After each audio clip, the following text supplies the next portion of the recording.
When a leader violates that trust, the people from whom he derives his power have the inalienable right to remove him. You may agree or disagree with what I'm about to say. It's not meant to be political. Whatever the context, when you let things slide one after another, the foundation deteriorates. Even water sliding down a rock begins to wear at it and break it down. And like that rock, our very existence is in jeopardy. Barack Obama has put us in that jeopardy yet again. The latest, exchanging a man whose own platoon soldiers call a deserter, who voluntarily left his unit during combat, in itself a death-eligible crime, for 5 of the worst Taliban terrorists in Gitmo. Obama sends out Old Faithful Susan Rice to say this of Bo Bergdahl. He served the United States with honor and distinction. Really? Even the White House had to respin that. Now, Susan, isn't English your first language? Weren't you briefed on what to say? And not for nothing, don't you know that those Sunday morning talk shows are a danger zone for you? But then again, that despicable video lie got you moved up to National Security Advisor. And ironically, the reason for the trade? What we did was ensure that, as always, the United States doesn't leave a man or a woman on the battlefield. Pray tell, Susan, is it okay to leave some behind? The trade surprised even Congress. It comes with some surprise and dismay that the transfers went ahead with no consultation, totally not following the law. And that's a Democrat. Enter our president. We had a prisoner of war whose health had deteriorated, and we were deeply concerned about, and we saw an opportunity and we seized it, and I make no apologies for that. But when key senators didn't buy the ill excuse, a new narrative emerged. The Taliban would kill Bergdahl if you followed U.S. law and told Congress. Seriously? Mr. President, my sources tell me that you knew Bergdahl's location for months. Why didn't you send in SEAL Team 6? It would have made another great photo op. Why didn't you send in those drones? Could it be, Mr. President, he was your excuse to release 5 Taliban terrorists from Gitmo? Those 5 men, the worst of the worst.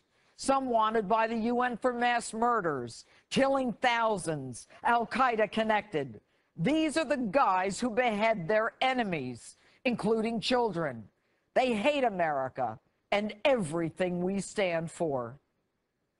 And you released them, knowing many returned to the battlefield because Arab country Qatar assured you that they do not pose a threat to us? And you're good with that? You buy it? You think 12 years in Gitmo has softened their resolve to kill us? President, you didn't just release them. You unleashed them. And you alone will be responsible for the hell that will be unleashed on us. You have teed us up for death and destruction. And don't give me this hogwash that they're prisoners of war who have to be freed when we leave Afghanistan.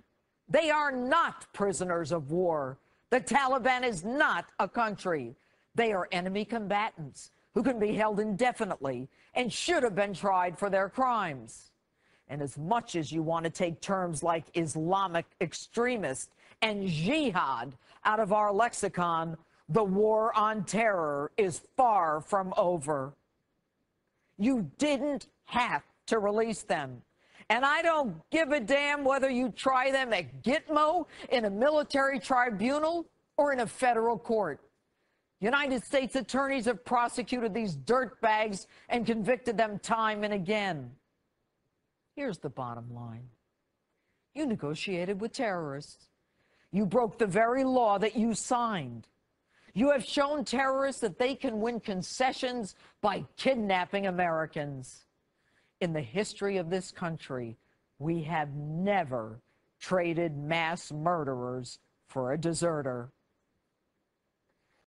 My father and grandfather fought in World War II. Ironically, you go to Normandy 70 years later, where my grandfather was injured, and make like you respect the military. You call yourself a commander-in-chief. But what commander-in-chief doesn't support a surge but sends in 40,000 troops anyway?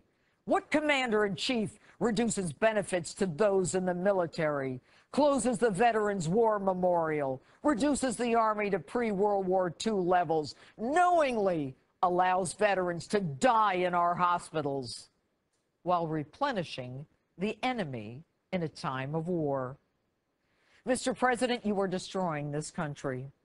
You have diminished us on the world stage. You have trampled on the very laws that you swore to uphold. You are not a true commander-in-chief. We've impeached a president for lying about sex with an intern.